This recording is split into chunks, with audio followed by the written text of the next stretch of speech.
and I'm pleased to present to the Board of Commissioners the 2026 recommended budget for Franklin County. With me today to present the recommended budget are our three Deputy County Administrators. I cannot begin to address without expressing my appreciation for the work and dedication of Deputy County Administrators Chris Long, Joy Bivens, and D'Amica Withers. I would also like to thank all of the elected officials and agency directors for their cooperation and commitment to the residents of Franklin County during this year's budget process. For the first time in over a decade, reductions were required due to the end of pandemic support, concerns about an economic downturn, and uncertainty over the upcoming federal and state budgets. Despite these challenges, we have been able to put together budget recommendations that align with the Commissioner's strategic priorities. Good afternoon, Commissioners. These priorities are embodied through the 6 core principles. These were established to provide more clarity about why the programs the county offers exist, what value they offer to residents, and how they benefit the community. Over the last few years, we have worked on optimizing our budget documents to streamline the format, spotlight performance, and identify the primary services within each agency's programs. Last year, Franklin County leadership refined the strategic goals associated with each of its core principles. For each core principle, we have identified a vision of the ideal state we seek to achieve, objectives that represent the strategic areas of investment necessary to advance toward our vision, and the values that are the core beliefs guiding our work. The county continues to be a growing, vibrant community with ever-evolving opportunities and challenges. By providing direction and intention to the county's day-to-day operations, the strategic direction ensures that we will uphold our mission to serve every resident every day. Good afternoon, Commissioners. The budget presented today aligns with the core principles of efficient, responsive, and fiscally sustainable government operations. The vision is to practice strong fiscal stewardship, following a clear and sustainable strategy to ensure the long-term economic health and stability of the county. This can be achieved by maintaining the county's prudent financial management as evidenced from its AAA bond ratings from Moody's, Standard & Poor's, promoting efficiencies such as investments in electrical vehicles to help drive down operating costs, investing in staff that reflects the community, and reducing employee turnover to promote succession planning and maintain institutional knowledge, and assisting community partners to grow a sustainable network of local service providers. The recommended budget embraces the values of transparency, responsible stewardship, and sustainability. Transparency requires us to provide the information about the county operations and finances that is easily understood by the public. Budget briefs have been developed and posted on the county's website for each of the 35 agencies. In addition to a detailed review and comparison of revenues, expenditures, and staffing, the documents provided highlights from the agency's strategic business plan and detail of each program. Responsible stewardship requires that we use taxpayer funds efficiently and effectively, while sustainability involves managing finances in a way that ensures necessary services receive funding while maintaining the county's long-term financial health. In addition to reviewing various requests, budget analysts monitor adherence to appropriation levels and performance targets throughout the year. Furthermore, by developing and updating the long-term financial forecast annually, the county can identify future revenue and expenditure trends, promoting sustainability and avoiding adverse decisions that could impact community services. Good afternoon, Commissioners. The 2026 budget process began in the spring. Following the first quarter review, the Office of Management and Budget prepares an update to the county's long-term financial forecast. This document is used to develop the guidance provided to agencies when the budget instructions are released. In May, the 35 agencies included in the budget identify strategic initiatives and operational performance measures, which are linked to the Board of Commissioners' core principles for each program and their strategic business plan.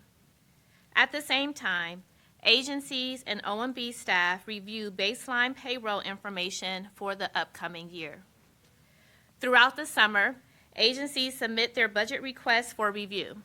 OMB staff meets with agencies to review prior and current year expenditures and determine the necessary resources to accomplish their performance targets for the next year. In the fall, OMB prepares budget briefs and presents them to county administration to develop budget recommendations for each program, ensuring the most cost-effective use of available resources.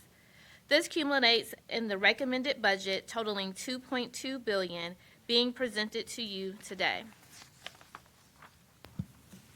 When county administration reviews the general fund ending cash balance as part of the county's long-term forecast, it looks at both the unrestricted cash balance within the general fund as well as certain reserve funds. This includes the Economic Stabilization Reserve, more commonly referred to as the Rainy Day Fund, the Risk Management Fund that is used to cover costs for legal services and settlements, the Stadium and Hotel Pledge Funds that provide the appropriation backstop for Huntington Park and the Convention Center Hotel, respectively, and the 27th Pay Reserve that sets aside funds to cover the costs associated with an extra pay period that will occur in 2032. While the preliminary long-term forecast developed by OMB maintained the $92 million in the county's rainy day fund, as well as the balances in the other reserve funds, the unrestricted cash was set to decline to $32 million in 2029. Although still positive, it was clear that continued use of these cash reserves would not be sustainable. As a result, when budget guidance for 2026 was released, it called for agencies to reduce their budgets by 2.5%. This reduction excluded appointed counsel, debt service, and social services, and was applied after any increases associated with health care and collective bargaining agreements. In addition, discretionary general fund grants were reduced by approximately 25%, and any new initiatives or positions were only considered if they could be fully funded from outside sources or other budgetary savings. Applying this guidance to the recommended budget stabilizes the county's long-term financial outlook.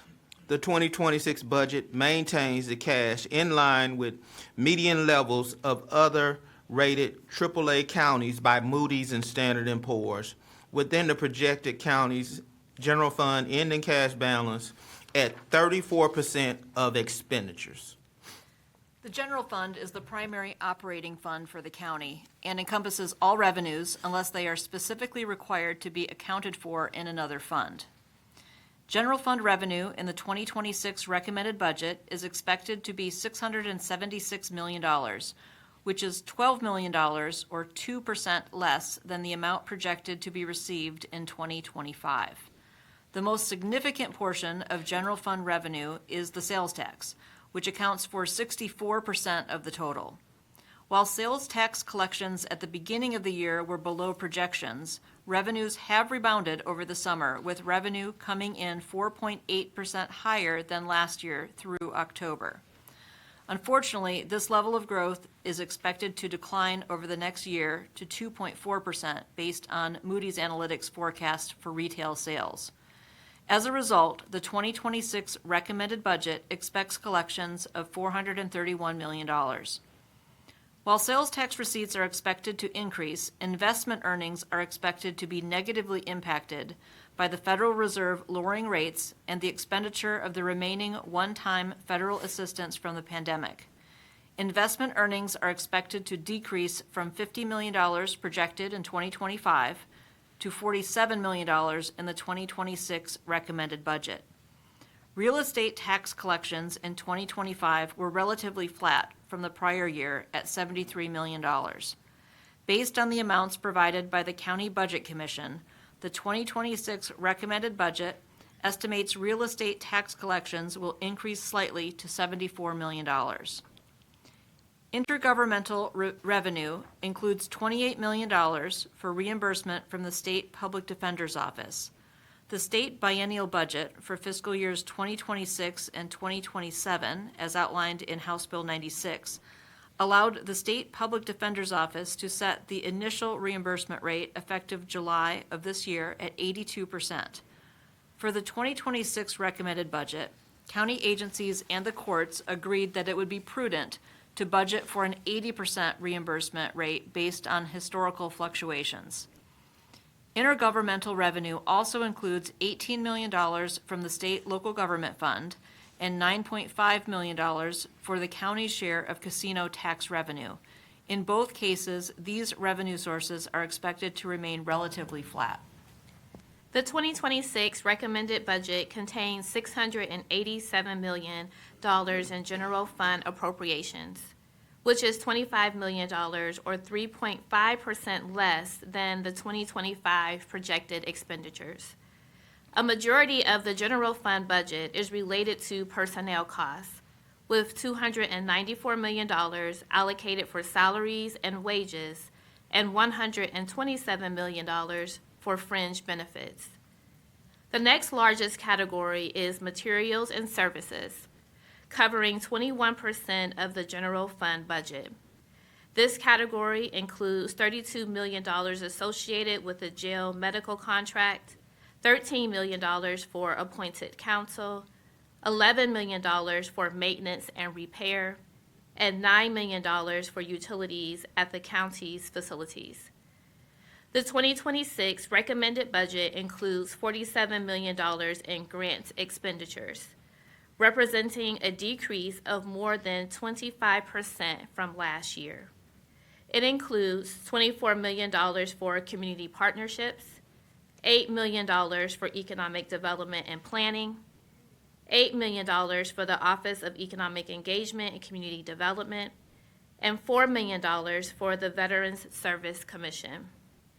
In addition to the other budgeted expense categories, the 2026 recommended budget includes $5 million in contingency to meet unforeseen expenses during the year. This is below the maximum of 3% authorized by the Ohio Revised Code, and it is recommended to use this sparingly as long as revenues come in at or above estimates. As shown in the chart, 62% or $427 million of the general fund budget is allocated to the provision of justice and public safety. More than half of that, $257 million, supports the operations of the Franklin County Sheriff's Office. The 2026 recommended budget includes the staffing needed for the James A. Carnes Correction Center to fully implement the philosophy of strategic inmate management and direct supervision, which will create a safer community for everyone. General government totals almost $140 million. This includes over $42 million for public facilities management to maintain the county's physical infrastructure, $24 million for the data center to maintain the county's technology infrastructure, and $14 million for the Board of Elections to maintain and operate the county's voting infrastructure. Reserves and debt total $84 million, including $25 million for the payment of the county's annual debt service obligations and almost $42 million in various interfund transfers. These transfers include over $5 million for the mandated share of programs administered by the Franklin County Department of Job and Family Services, $5 million for the support of animal care and control, and $2.7 million for the drainage engineer in support of the county's storm water efforts. The general fund is one of 95 funds included within the recommended budget. This includes special revenue funds, which receive revenues from tax levies, grants, and federal and state local service programs. Capital project funds, which pay for the acquisition or construction of major capital items. Debt service funds, which pay for the principal and interest on county-issued bonds, and internal service and enterprise funds, which support business-like activities for internal and external customers. While majority of the general fund budget supports justice and public safety, the largest portion of all funds budget is dedicated to social and human services. Each day, we work to make Franklin County a place where every resident has the opportunity to live a healthy and productive life, regardless of their background or circumstances. This budget and our agencies embrace the values of access, efficiency, and equity. The 2026 recommended budget supports the creation of a streamlined model of wraparound services, direct outreach to meet residents where they are, and the modernization of county policies and practices. We will continue to be guided by our core beliefs, ensuring that all residents can access county services, connecting them with the resources they need in a timely manner, and addressing disparities by enhancing services. The resources to support these services are provided primarily through the $599 million collected from the property tax levies approved by the voters. Property taxes are the largest source of total all funds revenue in the 2026 budget. Along with the sales tax and permissive conveyance fees, these taxes account for 52% of the $2 billion in all funds revenue. Intergovernment revenue, which includes state and federal funds, is the second largest source of funding at 23%. This is the primary funding for source that supports operations of Franklin County Department of Job and Family Services, Child Support Enforcement Agency, Justice Policy and Programs, and the Engineer's Office. The next category is service fees and charges, which represents 16% of all funds revenue. This is primarily received through the chargebacks to county agencies for health care, as well as workers' compensation coverage, which total nearly $192 million. Other revenue sources represent 9% of all funds revenue and include $71 million in interfund revenue and $43 million in miscellaneous revenue. Overall, all funds revenue is expected to remain flat when compared to the current 2025 projections.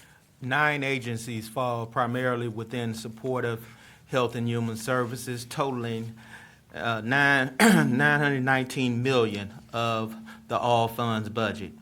By embracing the values of access, efficiency, and equity, we are working to make Franklin County a place where every resident has the opportunity to live a healthy and productive life regardless of their background or circumstances. Just over 3/4 of the total is allocated to the 4 agencies that are supported by property tax levies approved by the voters. Of the remaining 5 agencies, 3 are primarily supported by state and federal funds, while the general fund supports community partnerships and the Veterans Services Commission. Compared to the previous budget that was approved last December, these 4 levy-supported agencies will see a 3% decrease. However, if you exclude the construction costs of the Franklin County Crisis Care Center, there would be an increase of 1%. The 2026 recommended budget includes $287 million for the Franklin County Board of Developmental Disabilities. The board serves over 7,700 individuals in the residential support program who receive home and community-based services such as housing, transportation, and employment services that are leveraged with federal Medicaid funding, as well as providing instructional programs to 2,700 children. Another $242 million of these expenditures support the work of Franklin County Children's Services. The agency conducts over 17,000 intake-related assessments each year. Franklin County Children's Services prioritizes placing youth with kin. Research shows that youth who need to be removed from their home due to safety concerns reunify more quickly and are less likely to re-enter agency custody when they are initially placed with relatives or non-relatives with whom they have a bond or special relationship. The percentage of kinship placements for youth entering agency custody is 34%. The recommended budget includes $120 million for Alcohol, Drug, and Mental Health, or ADAMH Board. The agency works to ensure that people in Franklin County have access to vital mental health and substance use disorder services in an environment where both costs and unmet demand are increasing faster than they were before the pandemic. The current ADAMH levy is set to expire at the end of next year. Earlier this month, voters in Franklin County reaffirmed their support for ADAMH with the successful passage of a 10-year levy that will begin collections in 2027. We are grateful to the community for their continued trust and support. In September, ADAMH opened the Franklin County Crisis Care Center, which provides a complete crisis care continuum for adults that will offer a no-wrong-door philosophy to ensure that anyone who arrives at the facility receives or gets connected to services. While the center has a phased opening and will not fully implement all services until 2027, ADAMH is pleased to report that the center has already helped 880 individuals maintain their health and well-being. When fully operational in 2027, the center is projected to have a capacity of up to 34,000 encounters per year. The Franklin County Office on Aging provides centralized access to programs and individualized services for older adults and their caregivers, enabling them to preserve their independence and quality of life. The proposed budget of $67 million will support the anticipated 13,600 seniors who will be enrolled in their Senior Options Program during 2026, which provides community-based services such as home-delivered meals, homemaker services, adult daycare, emergency response systems, and respite care. 5 other non-levy agencies support Health and Human Services totaling $203 million. Compared to the previous budget that was approved last December, these agencies will see a 7% decrease, which is primarily related to the reduction in discretionary grants as well as the ending of the federal pandemic support. The largest agency within this group is the Department of Job and Family Services. The 2026 recommended budget includes support for the mobile unit, which allow the agency to meet residents outside of normal office spaces. This reduces transportation barriers and increases the agency's accessibility to residents across the county. It is expected that 6,000 residents will served by the mobile unit in the upcoming year. Support for the Veterans Service Commission is proposed at $9.5 million. This reconciles the budget with an anticipated and growing needs for food assistance, as well as transportation and other immediate financial assistance.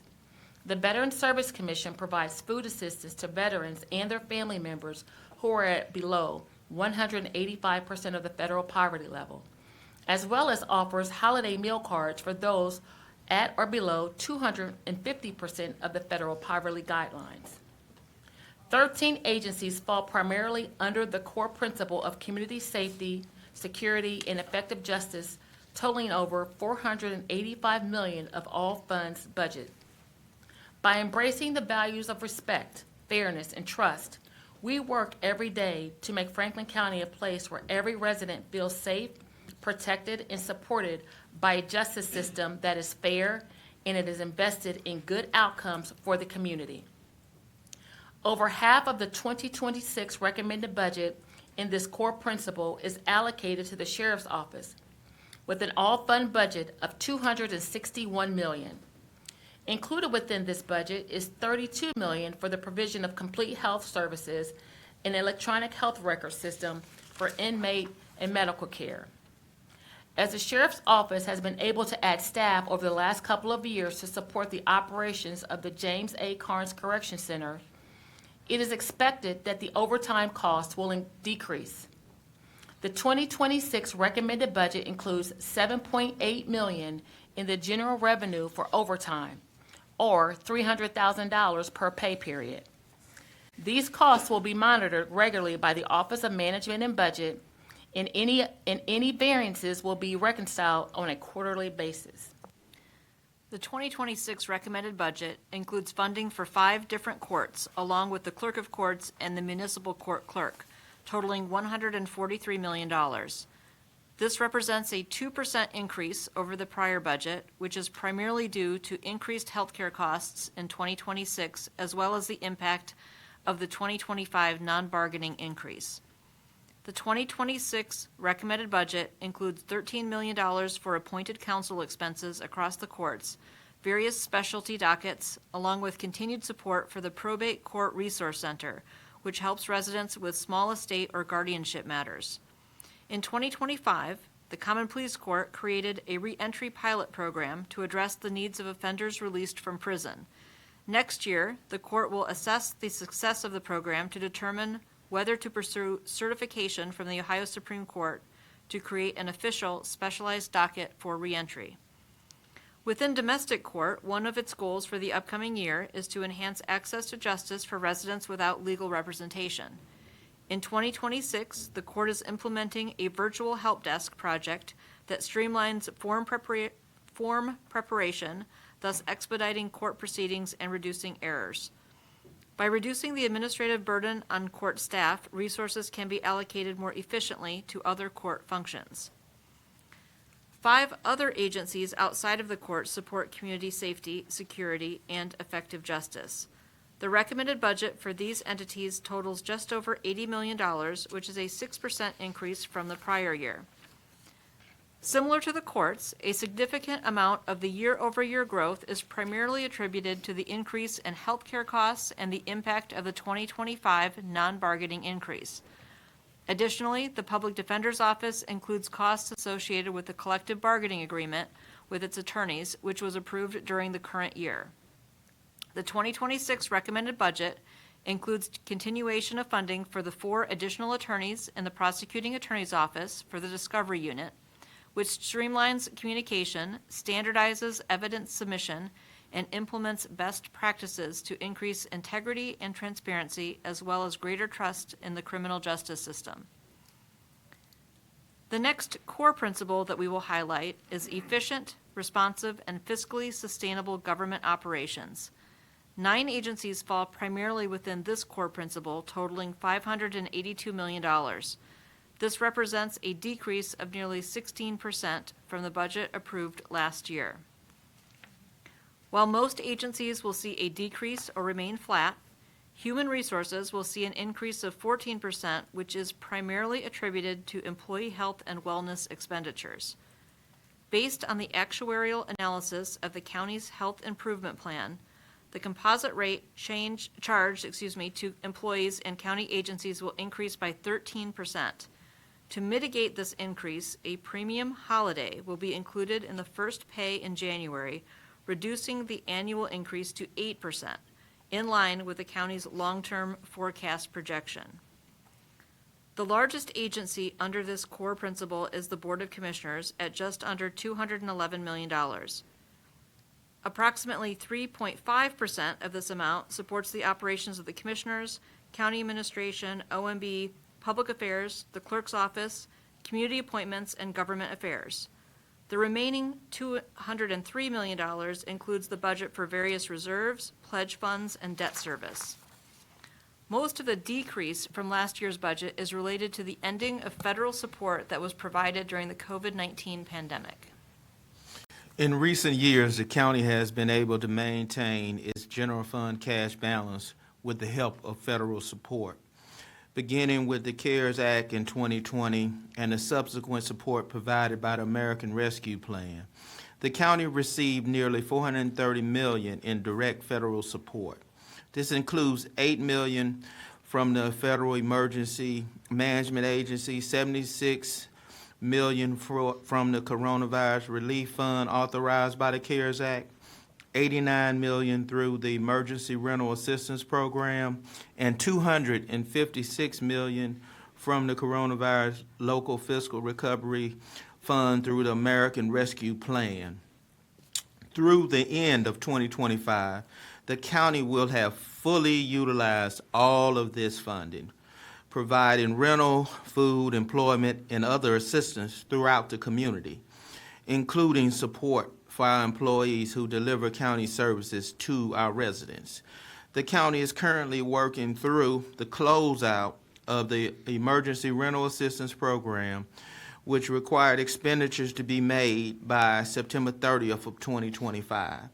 The county will work next year on the closeout of the Coronavirus Local Fiscal Recovery Fund, meeting the required expenditure deadline of 12/31/2026. The 2026 recommended budget supports over 6,800 employees across 35 county agencies. Personnel costs encompass over 1/3 of the all funds budget and almost 60% of the general fund. However, only 1 in every 4 employees report directly to the Board of Commissioners. The remaining 75% are under the authority of other elected officials, courts, and independent boards.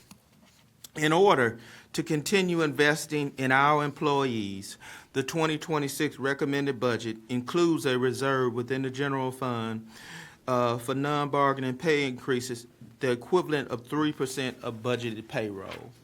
Unlike previous years, there will not be an additional allocation to assist agencies with issues such as wage compression or retention. For employees under the appointing authority of the Board of Commissioners, the goal will be to allocate these funds through the annual merit plan.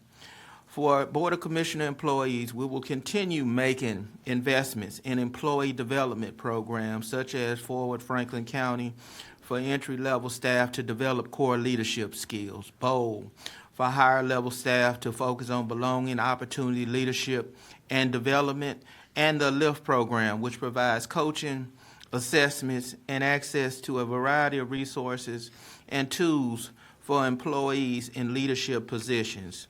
However, while we remain committed to investing in our current employees, we must also be aware of challenges that will continue to face given the ending of pandemic support, concerns over an economic downturn, uncertainty over upcoming federal and state actions.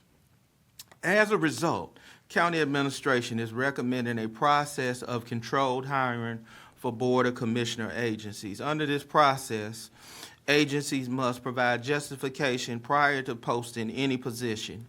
This justification will be reviewed by Human Resources and the Office of Management and Budget to ensure that there's a demonstrated need for the position to be filled.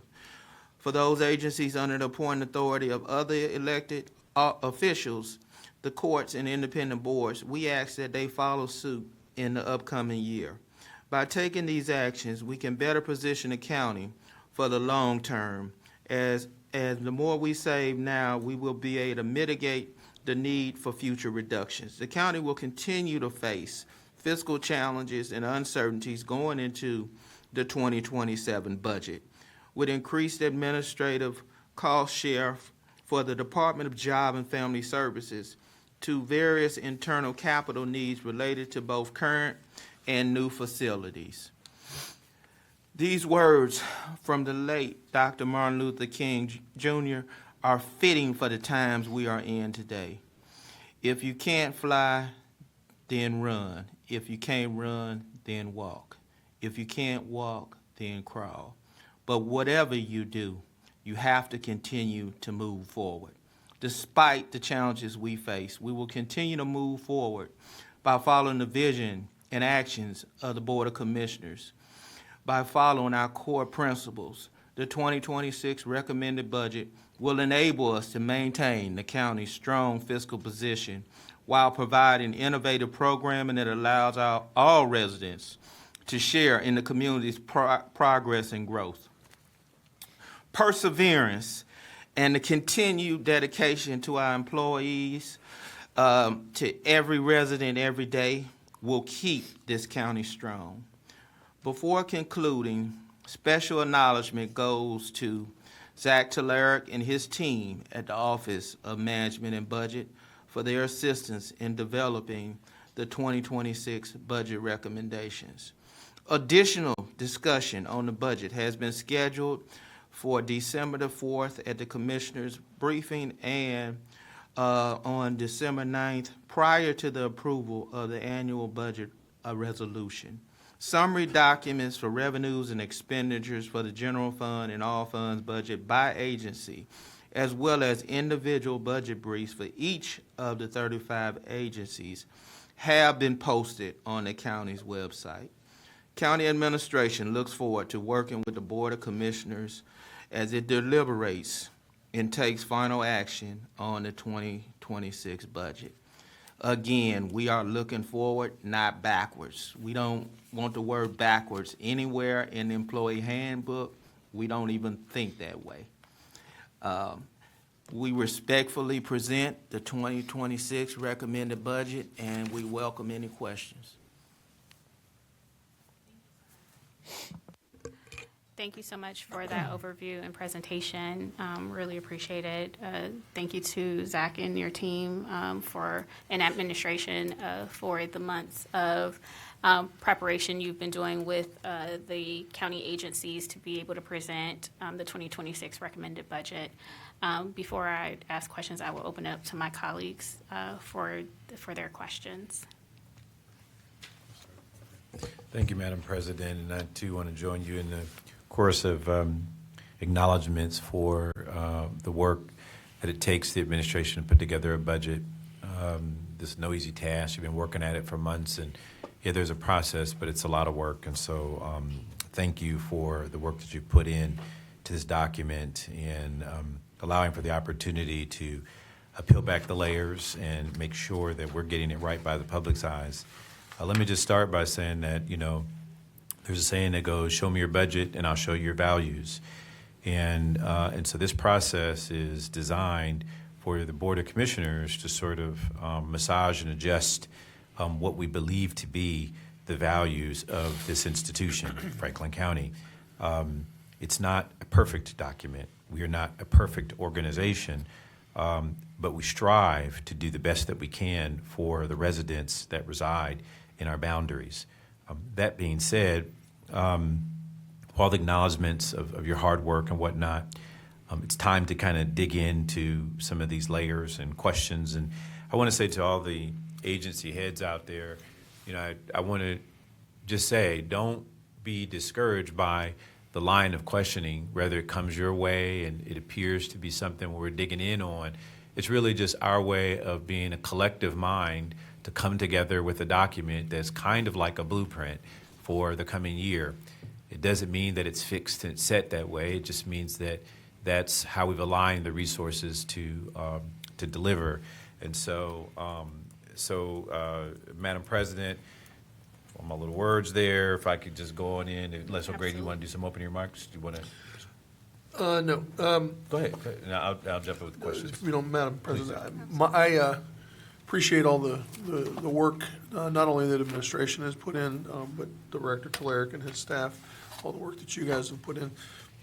Before we get into any detailed questions, I would wonder if either the administrator or budget director would like to add any thoughts or comments about.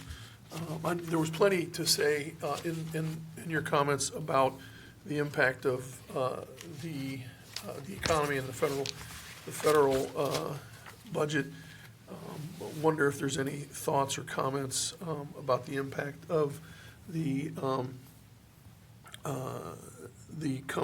looming or the coming impact of the battle what we're getting ready to face as it relates to the impending decisions at the state level as it relates to property taxes, and what that may mean to what we're going to face in the coming year. I can, President Crowley, Commissioner O'Grady, Commissioner Boyce, I can start off and share some thoughts, and then I will allow our budget director to elaborate further. Legislation considering reductions to the property tax would Elimination. loom very significantly on our ability to provide our core services that were up there, and we're talking about justice and public safety. When you look at our general fund, you look at justice and public safety. It's rounding is nearly 7 out of every $10 we spend. It is significant. Some of the mildest legislation that we may consume would, for example, limit the growth of inside millage to 3%. 3% could be seem very arbitrary in a case where the consumer price index and general inflation would, for example, exceed that. The core of many of the vital services provided to our residents via the Office on Aging, Adam H., the Board of Developmental Disabilities, are deeply rooted from support that Franklin County voters have provided through the property tax. And there is not a sufficient, in my humble professional opinion, substitute in any type of consumption-based sales tax or any type of value-added tax that may be created that would be able to replace the revenue loss under those circumstances. Administrator Wilson, that was a lot too. I appreciate Commissioner O'Grady asked the question, but let me see if I can interpret that for what you're saying. The proposal is to eliminate the property tax in the General Assembly. If the property tax is eliminated, the agencies that are levy funded, the funds that the majority of their funds from levy funds, which are directly tied to property tax, their funding goes away, and we would then be under the gun, for lack of a better term, to replace those funds. And what you're saying is that would be nearly impossible because of the amount with the sales tax, to cover that with the sales tax. And what that means is it would be catastrophic is probably too strong of a word, but it would be a substantial change in how we do business. And it would either mean those levy agencies almost go away, or or we have to make some other changes and cuts and redirect funds to cover the loss in revenue from the. And I presume they would probably give us the ability to raise sales tax, but it's counterproductive. President Crawley, Commissioner Boyce, Commissioner O'Grady, the entire infrastructure of county finances would have to be turned upside down under that scenario that you outlined. Not to mention, which is not a part of my recommended budget presented to you today, is the impact upon school districts in this state that also rely heavily upon the property tax. Well, so I apologize, Commissioner, President Crowley. Property taxes are also a very stable source of income, and sales taxes are a regressive and unstable source of income. For Central Ohio, for Franklin County, it's one thing, but for other counties and other parts of the state, it's a different animal. If you're in a border county, if you're in a it just depends on. I mean, for us, we're centrally located. It's one conversation here. You go to our colleagues in other different counties around the state, it's a whole different conversation. If you're in Hamilton County and you eliminate the property tax and you go to a consumption-based tax, people just cross the river and go, to avoid the sales tax, they cross the river and go to Kentucky, or they just head to a different county to avoid, over to Indiana or over to Kentucky. So it's a conversation depending on where you are in different places or different counties, different locations. But property tax is a more stable tax as opposed to a consumption-based tax like the sales tax. Not to mention the fact that it does, the sales tax doesn't raise anywhere near enough money to be able to provide the types of services that we provide here in Franklin County. And consumption-based taxes are very regressive.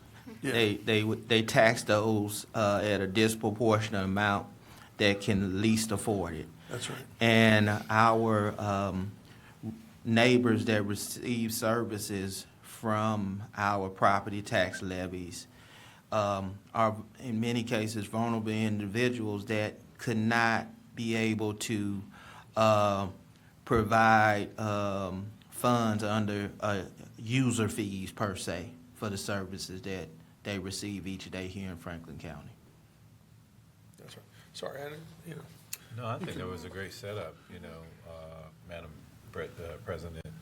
I think that was a great setup to some of the here and now questions. I mean, I just want to restate to the public what Commissioner O'Grady was getting at was we're nowhere near out of the water. This is an entry stage in terms of how we're dealing with current projections, current revenue expectations. That's right. And it could get much worse based on the public policy that's being promoted and driven of the majority of the legislature. And that we could be having a much more serious and severe conversation a year from now. That being said, you mentioned a couple of things about the performance of the economy right now. And you had indicated lower sales tax collection rate expected. It was up, but you expected it to go down.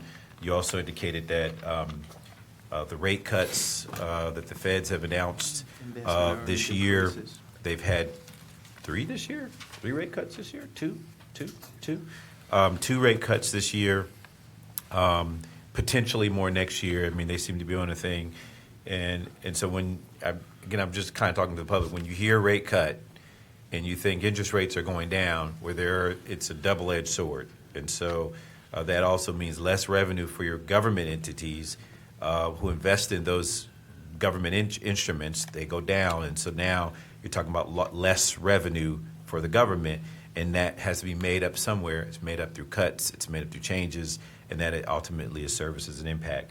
So what I want to hear, if you don't mind, Administrator, I'd like to hear from Zach a little bit more about those revenue projections,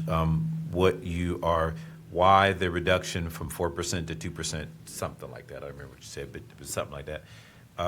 And what are you foreseeing in terms of active steps to prepare for that,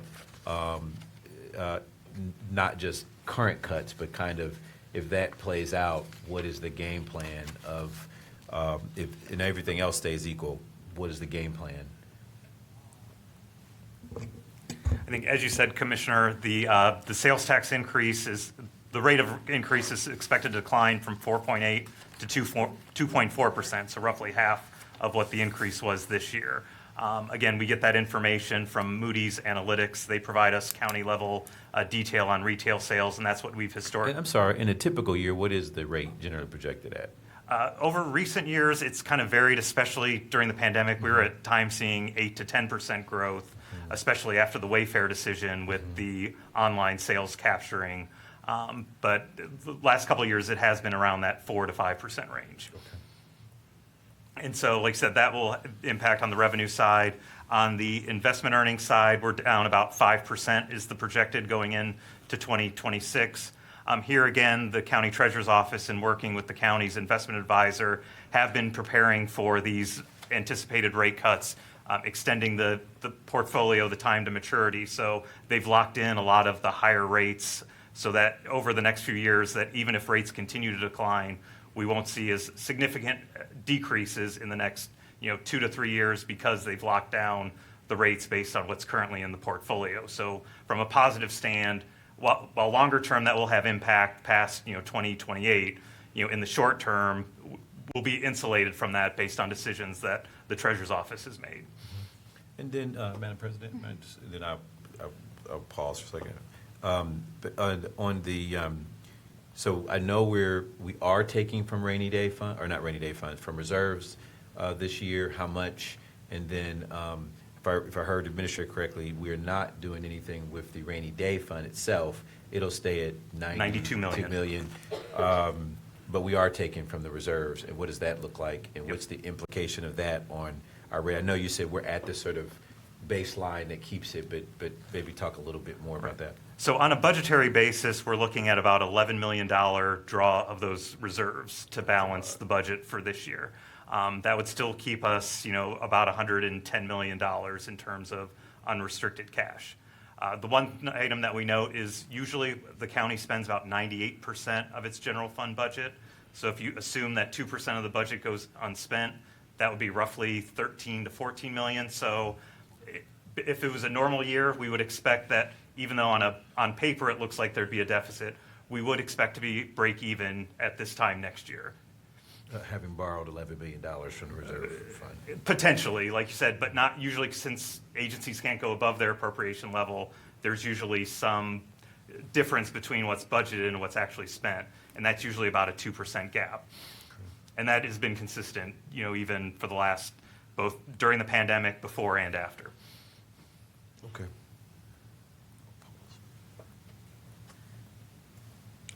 Did you have any more questions? I mean, I definitely do, but I want to give other folks it. Did you have a question? No. Okay. I do have just a question about the general fund revenue, and since it's projected or expected to be 12 million or 2% less than the amount projected and to be received in 2025, and we've asked agencies to reduce their budget by 2.5%, and discretionary it is down 25%. How did we come up with 2.5%?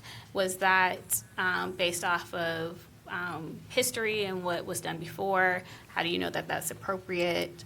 And yeah, if you could just talk to me about 2.5% versus 3 or something else. So when we looked at different scenarios after the first quarter review, so we looked at different scenarios, based on the slide earlier where the cash balance was going to decline to roughly $30 million by 2029.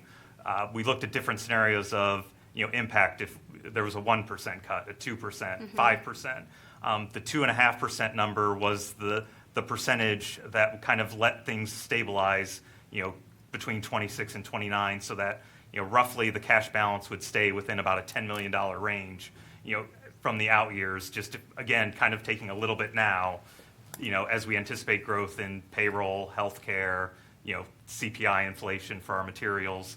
Like I said, so that is how we came up with that 2.5% number. Okay. Jump in. Yeah. Okay. Sorry. No problem. And I'm glad Commissioner Crawley asked that. That was one of my questions. To build on that, this is at the administration.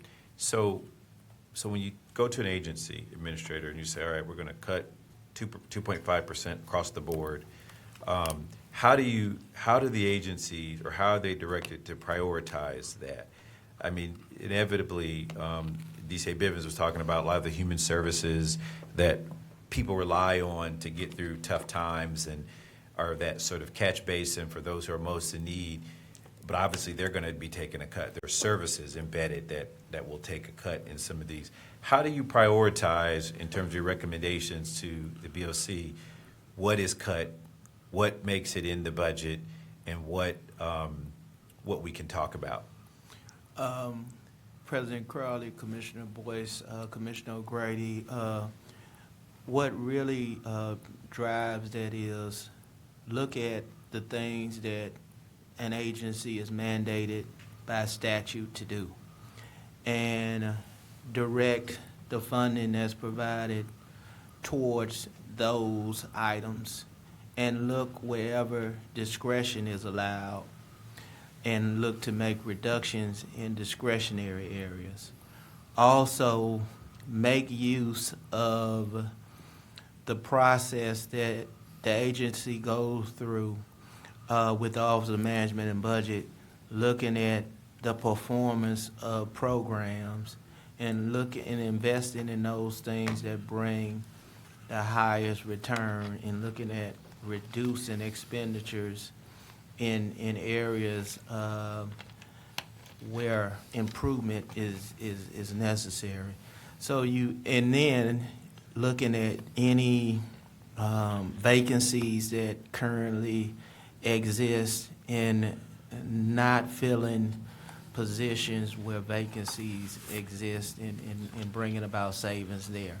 Also looking at discretionary items within your materials and services budget, and also looking at capital expenses, any capital that can be deferred. But it's a double-edged sword when you talk about capital. When you delay some capital investments, at some point in time, someone is gonna have to pay for that later. It's a deferred maintenance issue. Yeah, I mean, thank you for that answer. And I think as we go forward with the agencies presenting, that's really where I want to zero my energy, is understanding what the cuts actually mean. If somebody stops me in a grocery store and starts saying this program was cut and here's how it's impacting me, I want to make sure that I understand that too on the front end, so that, I mean, obviously based on what you just said, that's not our intent. Our intent is to try to find the resources that have the least direct impact on the residents that we serve. So I appreciate that as the sort of core principles and how we approach it. But inevitably, there are going to be some service delivery impacts out there.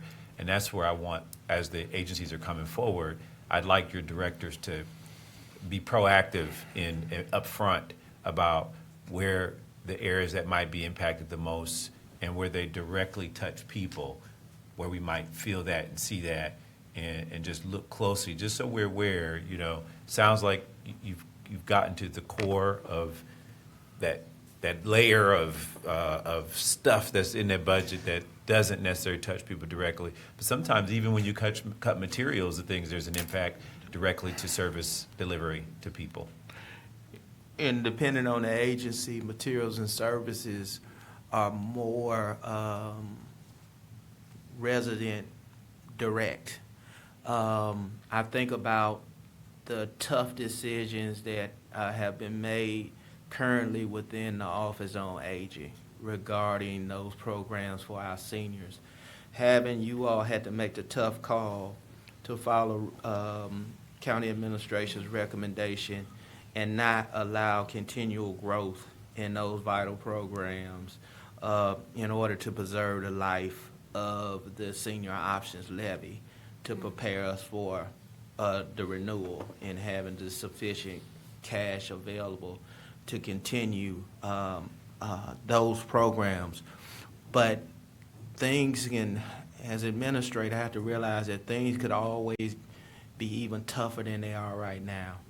When I say the program has to be frozen, the program is being frozen is different than the program having to terminate individuals and creating a criteria to reduce the roles.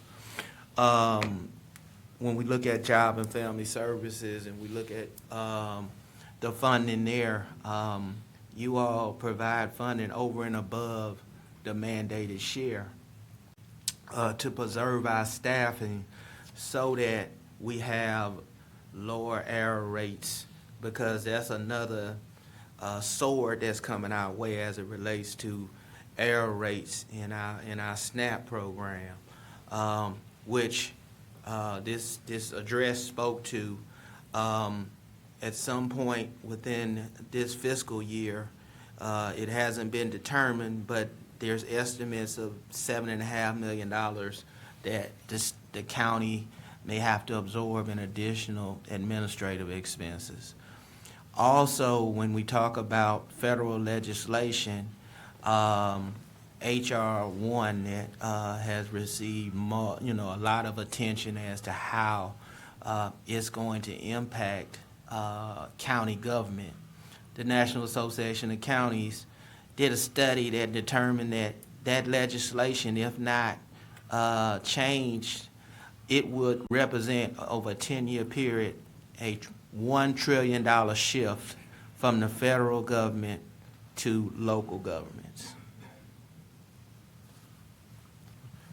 So my staff just texted me that agencies are not presenting necessarily in the rest of the budget hearings. Is that correct? That's correct. So what is going to be the opportunity to dig into those impacts? How are we going to sort of understand that then?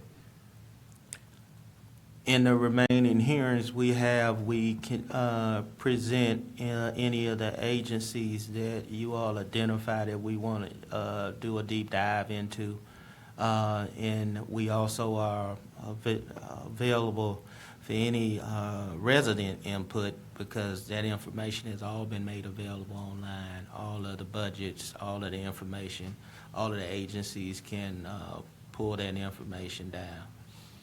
And Yeah. residents. Yeah, I don't want to drag out the budget process. I mean, I think there's part of it that kind of is what it is, but I think it's important, the public to have to read through this voluminous document and try to decipher what they feel like is important. I think that's a tough ask. So that's our job, quite frankly, and then to help interpret it.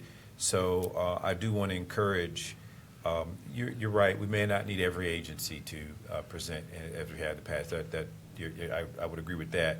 But as we do these other hearings, I think I don't know what the process will be to allow the agencies, because it's hard to, even when I read through, and my staff's done a really good job of helping me highlight some of the things.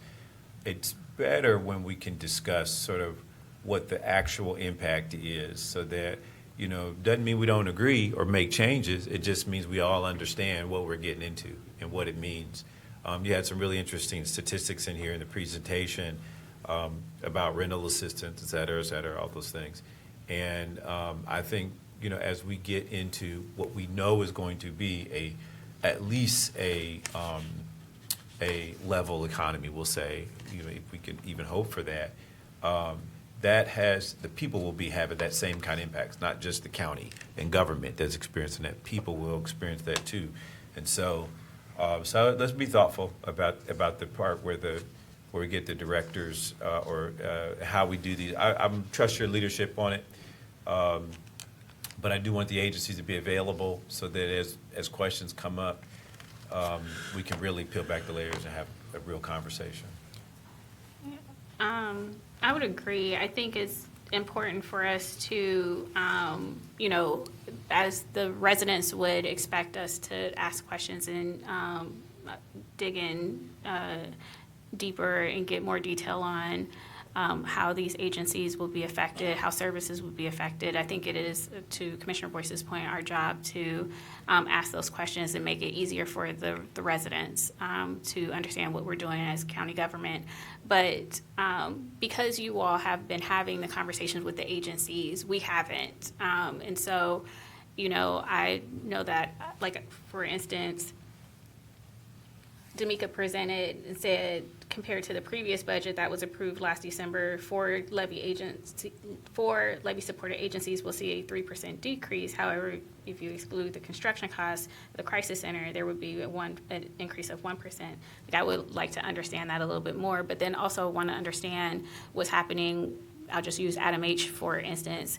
They went to the ballot, didn't go to the ballot for what they originally wanted to go to the ballot for. It was they did have a slight increase that was approved by the voters, but how does that impact, plus a 2.5% budget decrease? What does that look like for services in the mental health space?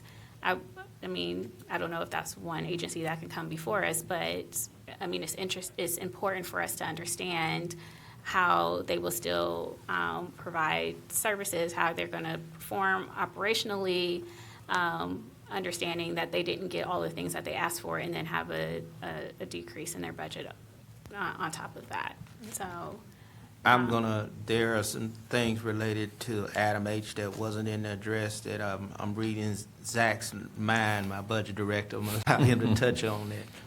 And Commissioner, in terms of the social services for those levy agencies, the 2.5% reduction did not apply to those 4 agencies. That was one of the exclusions in talking with county administration as we were putting the forecast together, that we did exclude that along with the mandated appointed counsel expenses at the courts as well as debt service. Okay. And so in terms of the direct service for those levy agencies, that was excluded.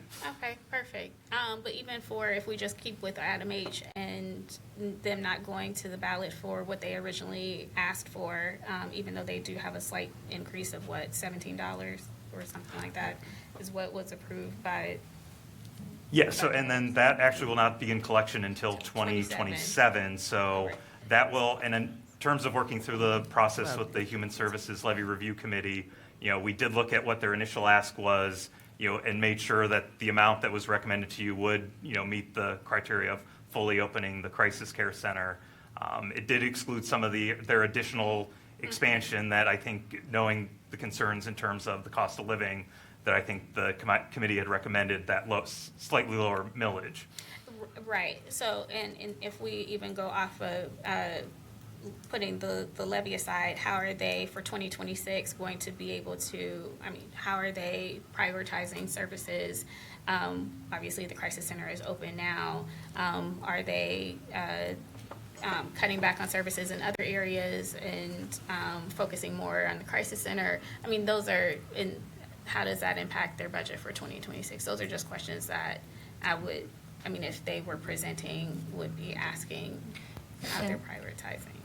Commissioners, if I may quickly, and we can still have Adam H. obviously come in front of this committee. One of the items I did want to touch on is that through your leadership, some of the opioid settlement funds were afforded to the Adam H. Crisis Center directly, over $2 million, which allows them to free up Adam H. crisis funds, Adam H. funds for other services to help fund the crisis center from that funding stream. So those are, but to your point, Commissioner, those are the kinds of in the weeds conversations I know that you're wishing to have, but just wanted to highlight a recent decision on that point of trying to make sure that the crisis center is balanced out with funds that are coming in to allow them to use other funds to do their core work. Right, and that was something that we did later on in the year, but also I know that they're supporting other organizations. They're supporting other organizations that are feeling the impact of this fiscal climate. Trying to measure my words here. So, even more reason why, as they're trying to assist other mental health organizations and continue to provide services, how do they see that happening in 2026? And what provisions are they making to support other organizations? President Crawley, Commissioner Boyce, Commissioner O'Grady, yes, we are working closely with Adam H. Because we, in fact, want to bring forward recommendations consistently throughout 2026 to ensure that Adam H. doesn't have to reduce services. As you noted, this board graciously provided opioid settlement dollars, $2.5 million, that in part enabled Adam H. to support crisis center operations, and then it freed up dollars for them to create a crisis fund for nonprofits within their network that experience electronic medical records transitions and other like instances. To this point, I'm only aware of one organization that has tapped that fund, even though it's available for other organizations. County administration is also recommending an additional $2.5 million in fiscal year 2026 to support the crisis center, to allow them to continue their transition to being fully scaled out for their operations there. From opioid settlement. Opioid settlement. And I think even for the opioid settlement dollars, like, what is the plan? That's one recommendation, but what is our comprehensive plan for, the allocation that comes directly to us? We don't have one, really. I know last time Justice Policy and Programs received dollars and made grants available to different organizations doing work in the substance use disorder space. But long-term, what is our strategic plan for, and I'm not asking you to answer this right now, but that's the recommendation that you have for the crisis center or for Adam H to get some additional dollars, but what is our plan holistically? Yeah, and Commissioner Carl, if I could say it too, you know how we feel, how we've said about one-time funding. I mean, while the OPID funding may be over a duration of time, it will end at some point, and we know it. And so planning, building a whole strategy around funds that you know won't be sustainable and may run out sooner than we think. I agree with Commissioner Crawley. I'd love to have a more sort of thought about how we sustain that effort when those funds go away, you know? I just spoke with the Region 1 board yesterday regarding this matter, and I appreciate Commissioner Crawley. You stated that I don't have to lay out the plan today as what I'm recommending for the opioid settlement dollars. And you accurately pointed out that prior to providing support to the Franklin County Crisis Center, there was a combined request for proposal like process that was administered by the Office of Justice Policy and Programs that use a combination of TCAP dollars along with opioid dollars for nonprofit partners. But I will state that this takes us back to the conversation we were having regarding property tax levies, respecting the fact that Adam H. was conservatively asked to scale back what they're collecting, and we are looking at one-time money. It's a matter of aligning the period of Adam H's existing levies and aligning that with the allotment of time that we will receive opioid settlement dollars.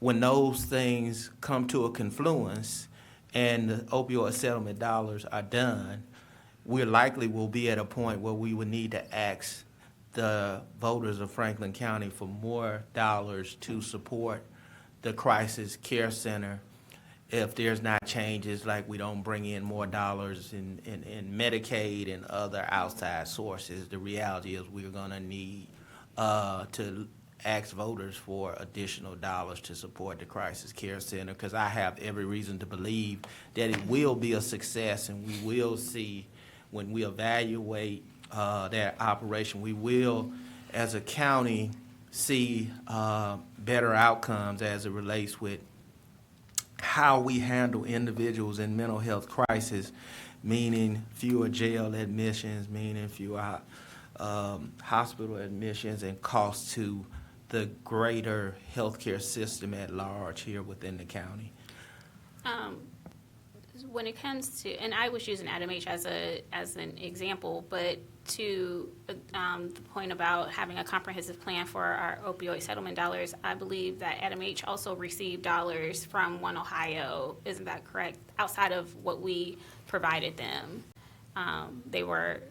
I'm pretty sure that they were a recipient of opioid settlement dollars too. So how do we make sure that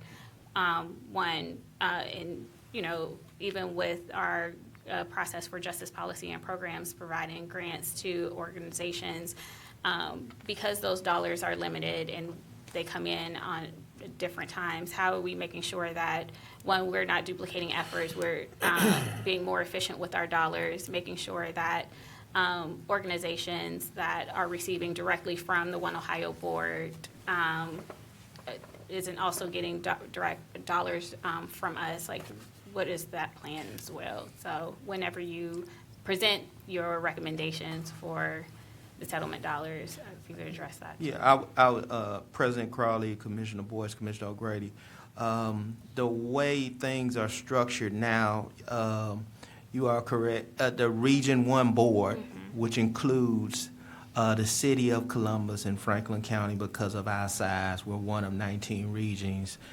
We have a process upon which the state provides dollars that flow down to the Region 1 Board to administer. And as of right now, to date, there has been a process upon which the Region 1 Board which Adam H. is part of the governance of, as well as Franklin County Public Health, Columbus Public Health, there is a proposal process upon which nonprofit organizations apply for dollars, and then those dollars are awarded. So money is basically comes into two pots. It's the local money that is deposited in that Franklin County and Zach and his office manages, and then there's the money that is under the Region 1 board. Right. You want to add anything to that? Right. Commissioners, the only thing I would add to that, in the next round, Franklin County's region, not surprisingly, had the most applications for funding out of any region in the state. And I believe the decision has been made by the One Ohio Board going forward that anyone who has representation on that board will not apply for funding and will not be given funding, so that at least from the One Ohio region, those funds will be based on applicants from nonprofits and others in the region so that they're not duplicated. Okay. So going forward, that will be the case. Okay, thank you. Can you confirm, so do we have other sessions scheduled for budget testimony for agencies or not? We have the December 4th briefing that we can, any agency that you all would elect to have come in and speak, we have that reserved as a hearing. And then the day, December the 9th, which the budget resolution will be up for a vote, is also constitutes as another public hearing that we could use for purposes of agencies coming forward and speaking to the 2026 budget. So a little different than yeah. how it's been in the past. 'Cause Yes. in the past, we've had days separate from briefing and general session. Yes, this is different. The 2025 budget hearing process was set up differently. We had, in advance of me bringing forth the recommended budget message, already had assigned agencies to speak on specific days. I believe there were two meetings upon which agencies had been slotted already after communications with your offices to provide testimony. Yeah, that's why I assumed that was happening this year too, and perhaps I didn't read my notes here, but, Madam President? Sure. Yeah. A couple of things. One, we should maybe consider, and maybe the commissioner should huddle up and figure out what we want, which agencies we want to come and present, or I personally think that all agencies should be present as we work through the budget. But then if we had zeroed in on some agencies, perhaps some of the ones with the largest cuts or the largest agencies, like obviously Human Services, I think would be important to have. We know what the impacts are there. And so we should probably huddle up, Madam President, and just figure out what we want, because this is a new process, and if we just have the hearings, open up to the public, I fear that we're going to miss something, and ultimately we'll have to be accountable to the public outside of this room to know that, and I'm not sure that process will afford us that. So we should probably at least have what conversation around what we need to hear. And not to deviate from this discussion, I think it's good. And again, I feel like we're being transparent for the public, and that's the most important thing. But given all of the conversations that we've been engaged with on the regional conversations around financial advisory review council, FRAC, what are the recommendations are there recommendations coming from FRAC that we expect will have an implication on county revenues or the directive of those revenues? Or is that something that we ought to be, because I feel like we haven't had the collective discussion. I know we've had individual discussions and briefings, but we haven't, I feel like, come together and said this is how we want to respond to the FRAC recommendations. Kenneth Wilson, County Administrator, President Crawley, Commissioner Boyce, Commissioner O'Grady.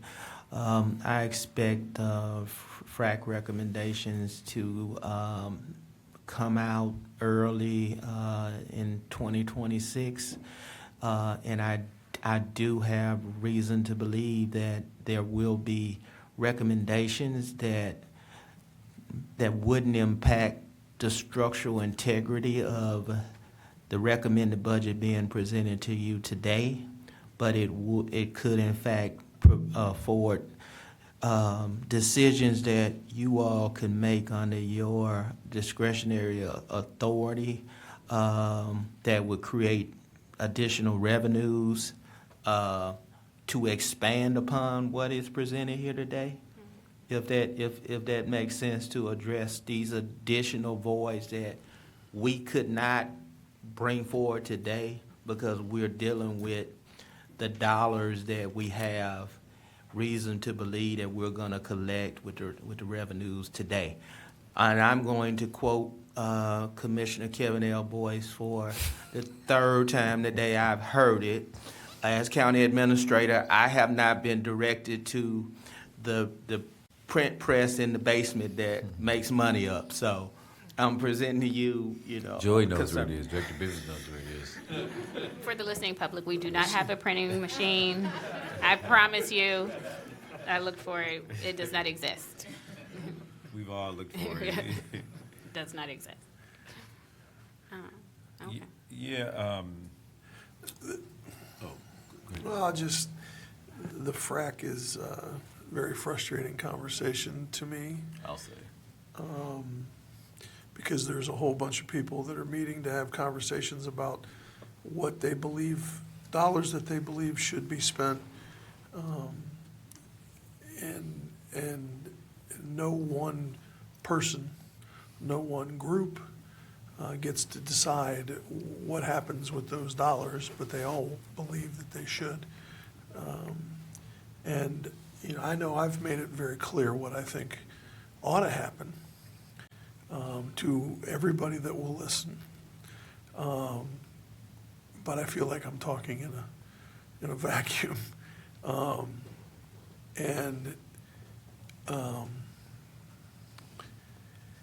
it's frustrating. It's a very frustrating conversation. And I guess I want to go back to just say I'm very proud of the work that the budget team and the administrative team have done for the 2026 budget. And I also want to say that because these are frustrating times. We are, and I see a lot of heads nodding out there. We are getting ready to head into uncertain times, and the three of us and all of you guys, all of you agency directors out there, all of you guys all know more people than ever are coming to all of us and saying, we need help. We need help from the county. We need dollars from the county. And if they're all coming to three of us all the time and asking us for money, and we joke about this money printing machine in the basement, but everybody thinks it's real. Everybody thinks that we have more money than we ever possibly could have, and I wish, and some of the asks are genuine. They're real, and they're real people that are really hurting. And some of these asks are ridiculous. Some of these people come to us and ask us for money, and I laugh, and I want to just laugh in their face and say, what are you doing? Why are you asking us for that money? We have real people to help. We have our motto is every resident, every day. And you're asking us for this money, and it's taken away from our mission. Service, progress, and excellence is our other motto. We're trying to do the best we can on behalf of our residents every day, and that's not a joke. And we have people that come to us and ask us to invest in things, and I'm thinking, what's the return on that investment? How are we supposed to continue to help our residents if we're going to give you that money that you're asking us for? That's a ridiculous investment, and it happens to us every day. How's that bettering Franklin County? How's that making this a better place for our residents? Stop asking us for money you shouldn't ask us for, and stop demanding us that we invest in things that we shouldn't invest in. So, and they get tougher. These decisions get tougher all the time. And I've been here for a long time. You guys, everybody likes to laugh about, me being the old guy. I have. I've been here a long time. Administrator Wilson and I say this a lot. We've been through 3 economic downturns. We sit here, and most of the time we get to say yes to people when they come to us and ask us for money. We get to say yes, and it's really good to say yes. It feels really good to be able to be involved in decisions where you're making the county a better place, where you're improving people's lives. It feels really, really good to do that, and it really sucks when you have to tell people no. But lately, we've been having to tell people no, and guess what? For right now, for this period of time that we're living in, when you got the things coming out of Washington that are coming out of Washington, and the things that are coming out of the State House that are coming out of the State House, we're going to have to be telling people no for a while. We'll be able to tell some people yes, or we'll be able to say, we can't do exactly what you want us to do, but we'll be able to help you this much instead of this much. We'll help you this much. But we're going to have to tell people no for a while, and it's hard, especially when, for the last number of years, all we've told people is yes. Sure, we can help you. Yeah, the county can do that. Yes, we can invest in this. It's fun to tell people yes. It feels good to tell people yes. Yes. But now it's no. Now for lately it's been no, and for the next year or 2 or 3, it's going to be no a lot. And it's really hard to say no, especially when all the people that Joy represents need us to say yes all the time. And we have to say no more often than we ever want to. You don't want to say no. And DCA Long has a laundry list of things that have to get done. They have to get done. It's really tough. It's really tough. That's why I really like having these two as colleagues, because they ask really great questions. Really great questions. So, and I love having administrators and budget directors that we have, because they do a fantastic job, and all the work that all you guys do every day. Budget time is great for me, because I can sit up here and tell you guys how much and how often you make all of us look good, and all the work that you guys do every day on behalf of the residents of Franklin County. It's fantastic. But sometimes this job is really hard. Really hard. It's really hard for you guys too. I know how hard it is for you guys, because you guys are on the front lines. But sometimes this job's really hard. So, and I know it's hard for you guys too. And right now it's one of those times when it's really hard. So I think it's important, one, going back to talking to agencies and hearing about the impact of programming, the impact that we have had and the programs that are working and services that are working and really helping our residents move up an economic mobility ladder, or helping them thrive.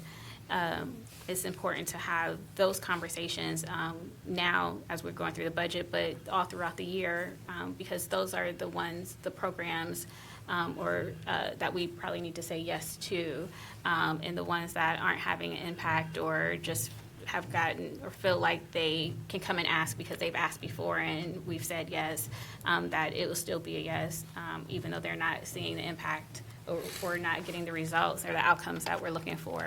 Those will be a no, and so that will be the charge too, especially in human services, like who are we funding, and what is the outcome? What are the outcomes? Are we meeting our mark or not? And it's important to say, no, that something didn't work and we needed to pivot, or we will pivot. It's okay to say that. And Madam President, I'd add too, if I might, I think, one, hearing from these external agencies that are asking for these big asks, maybe outside the budget process, there's another conversation, because those requests should be public too. We should hear from the public on all these requests that Commissioner O'Grady referenced that are out there. The folks need to hear that too. But the other thing I was going to say and suggest, Madam President, Commissioner O'Grady, is that maybe we ought to also start thinking about longer term plans. This is our budget. This is what's in front of us, the here and now.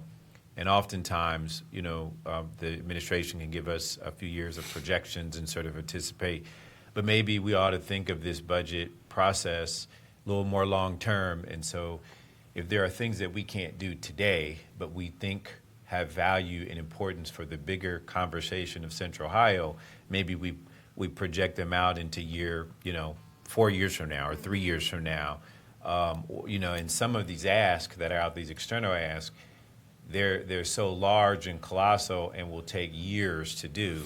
Maybe there's a role for us to not say no, but to say on the back end, if things improve, here are what we would consider in 2028, 29 or something, and being so it's not just about the no, but in my banking world we always say it's never a no, but how, and it doesn't have to be that way here, that's for sure, but it's the how we get there that's important, and then it's the time length that it could take.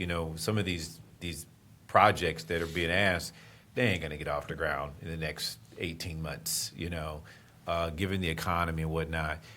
But there is a conversation worth having about what the implications, I think Commissioner Grady referenced the return on the investment, what the implications of the return is. And if it's a project that has direct implication on sales tax, has direct implication on quality of life, et cetera, those are things that, to your earlier reference, Commissioner, Administrator, when you reference deferred maintenance, it's the same concept. If you don't invest in certain things that 3 years from now, because you didn't invest, have an implication on our revenue, those are things we should be thoughtful about, and maybe it's really about a 5-year sort of budget projection, even though we know years 3, 4, and 5 are going to change significantly. But maybe that's a way to look at it. President Crowley, Commissioner Boyce, Commissioner O'Grady, one of the benefits of longevity is the fact that I became the director of the Office of Management and Budget at a very difficult time for the county. The AAA bond rating, everything was on the table. We needed to build a courthouse. We needed to build an animal shelter. We knew that the need to replace a morgue with what is now the Franklin County Forensic Science Center.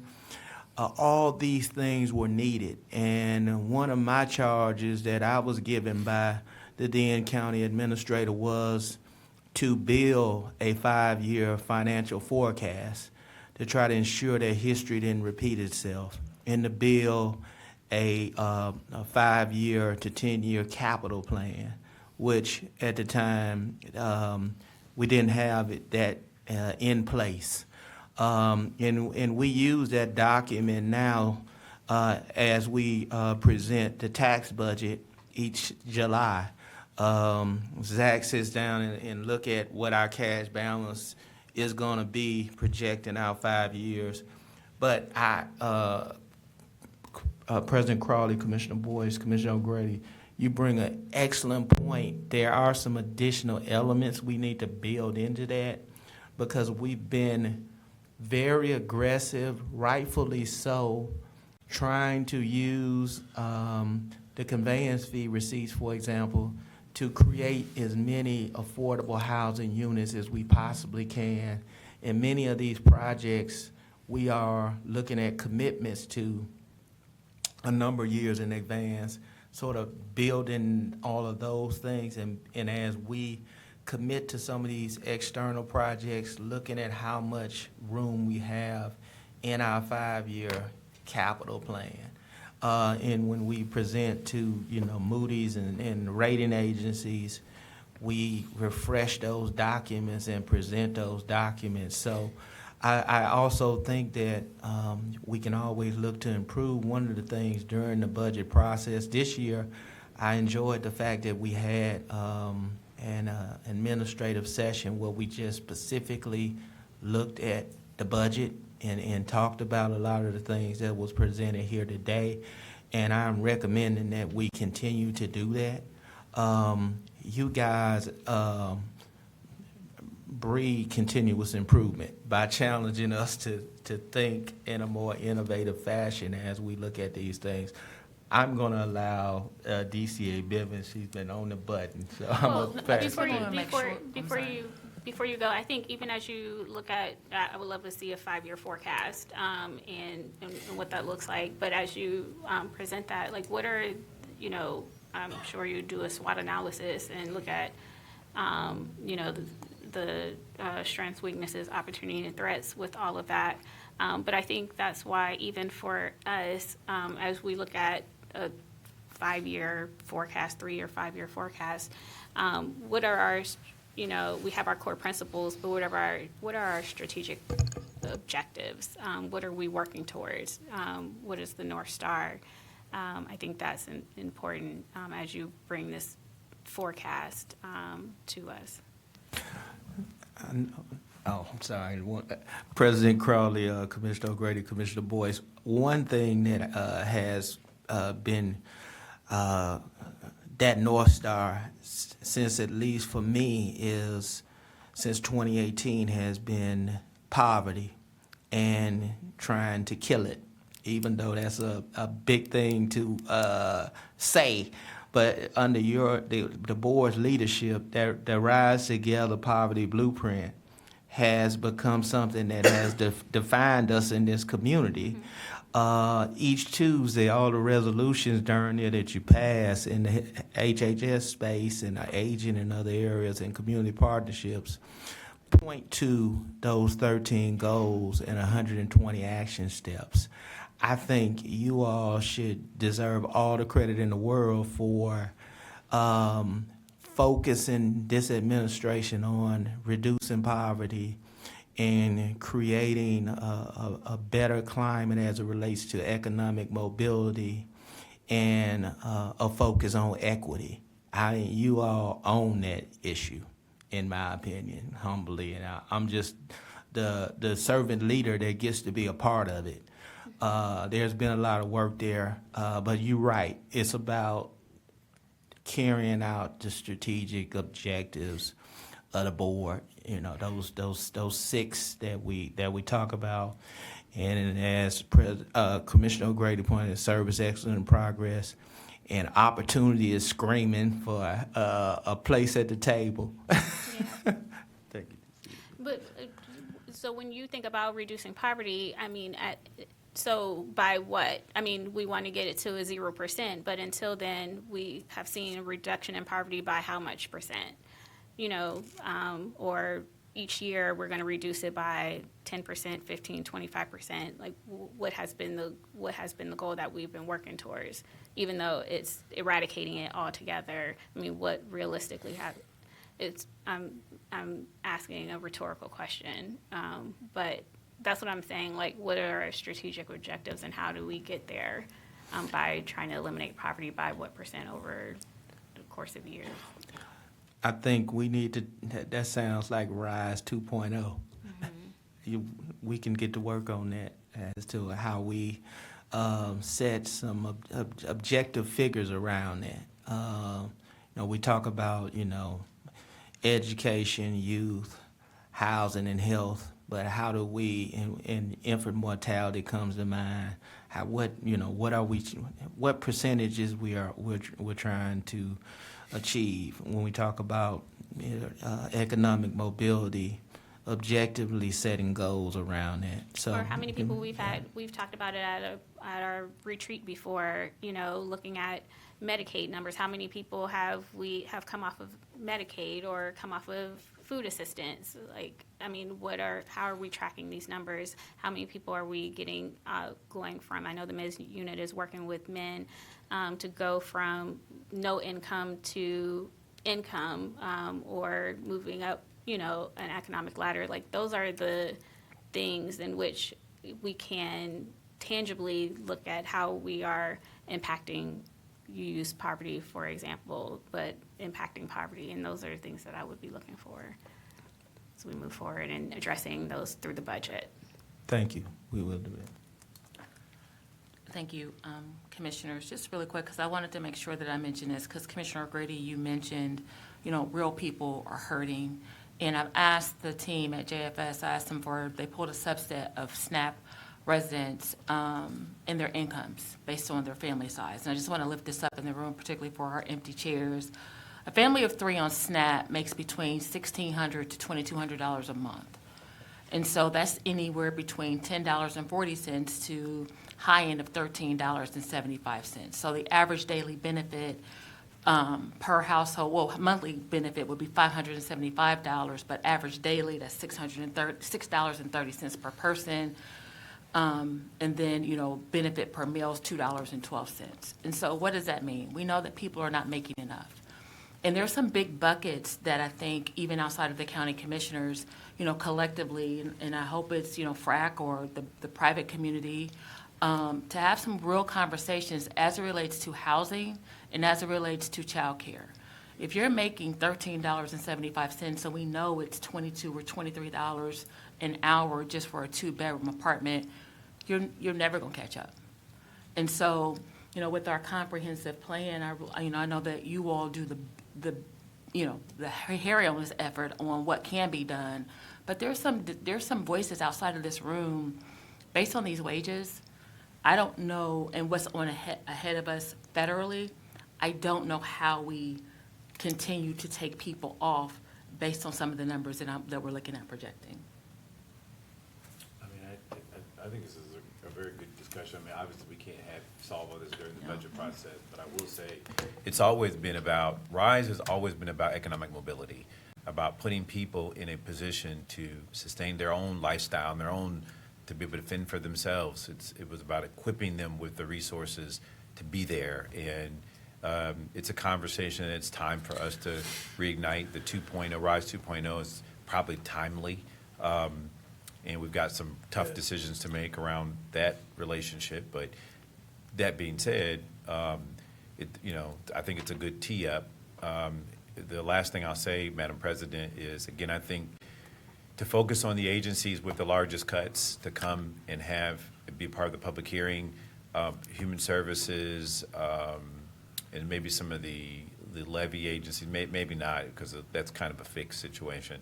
But we probably should at least huddle up before the next hearing and come to some agreement as to who we want. But I would always encourage all of the agency leaders to be in attendance in case something comes up, so that we can have a transparent and public conversation about why we're making the decisions we are around the budget. Madam President, I agree with Commissioner Boyce, we can have whoever you guys want to have come in for the hearing. But, the RISE stuff started, Commissioner Boyce, it was Commissioner Boyce's idea to create the institute.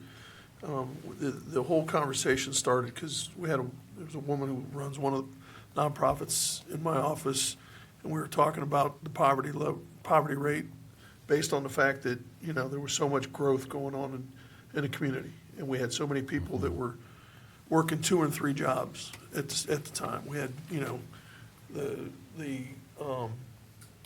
One Columbus had their motto was to be the most profitable community in the country. And, we had all these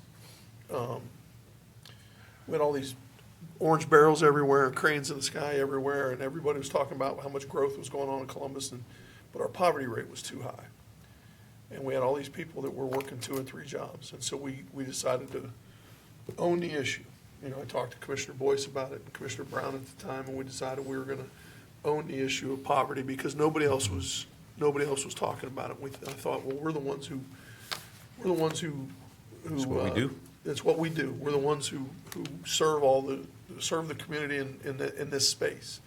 So I talked to Joy and I talked to Ken, and we decided we were going to pull all the not-for-profits together. Boy, that was fun. It was like herding cats. But that was more than 7 years ago. And so I think Commissioner Crowley's right. I think Commissioner Boyce is right. I think maybe it is time for 2.0. Maybe it is time to, and it is phenomenal that every week they report back and say, that this is, where this touches the blueprint. And we were just talking just yesterday, I was reminded Joy when she had to sit down with Bishop Brennan. She wasn't happy about it, and report on the blueprint because there was so much interest in the blueprint at the time. And the blueprint has been a phenomenal document And it's certainly not been, or been something that has not sat on the shelf. A document that we created and it just sat on the shelf. It has been something that we've lived by for the last 7 years. But I think it is probably time now for us to take another look at it, and it's a great idea. It's a wonderful idea. So let's go.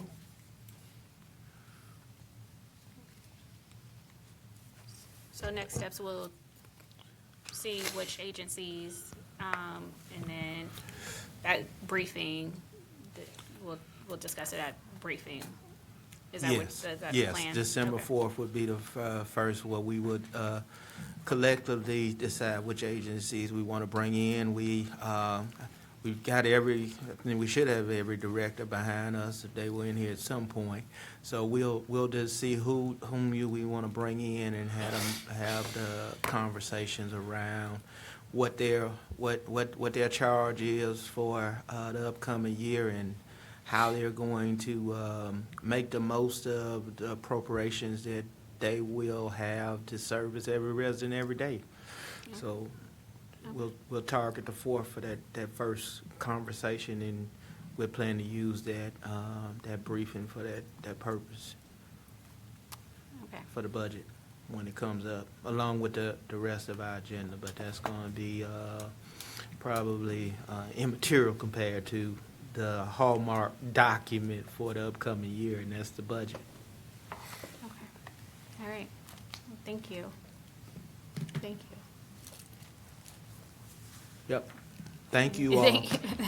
Thank you.